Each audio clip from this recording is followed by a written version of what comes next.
Ombudsman Jesus Crispin Remulla, 1 o 2 buwan na lamang ang itatagal ng investigasyon ng Independent Commission for Infrastructure.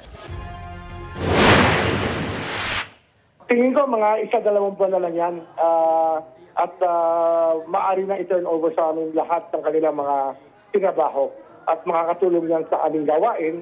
Sagot yan ni Remulla nang matanong sa unang balita sa unang hirit kung hanggang kailan na lamang ang itatagal ng komisyon.